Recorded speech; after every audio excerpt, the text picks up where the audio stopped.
Merci Monsieur le Président. Lors des auditions, vous avez clairement dénoncé une fiscalité inadaptée, voire discriminante à votre encontre. Je pense à l'IFER et à la TOS, alors même que vous êtes en période d'investissement lourd dans nos réseaux. En parallèle, vous avez les GAFAM qui s'accaparent toujours plus la bande passante. Au total, ce sont 5 plateformes telles que Google, Netflix ou Amazon qui captent plus de la moitié du trafic.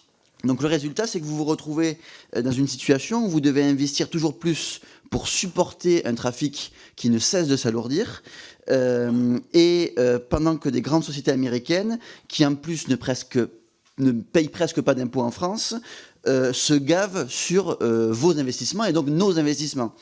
D'où une proposition judicieuse qu'avait fait la fédération, enfin, les fédérations de télécom, enfin, et vous-même, c'était d'établir une taxe sur la bande passante pour faire payer aux GAFAM une taxe proportionnelle à la place qu'ils occupent sur le réseau.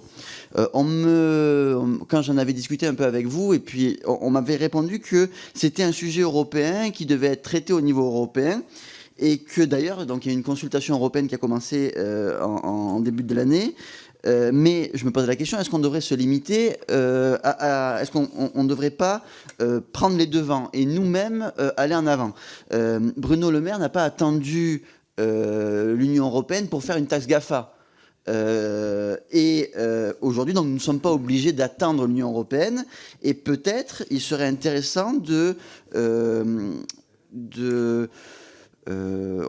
prendre dans notre sillage l'Union européenne, commencer à édicter une norme. Et donc la question que je voulais vous poser, c'est est-ce que vous pensez que c'est possible donc d'entraîner l'UE dans notre sillage, et est-ce que vous avez une idée des raisons de cette lenteur de l'Union européenne sur ce sujet, puisque ça fait quand même plusieurs années qu'on en parle?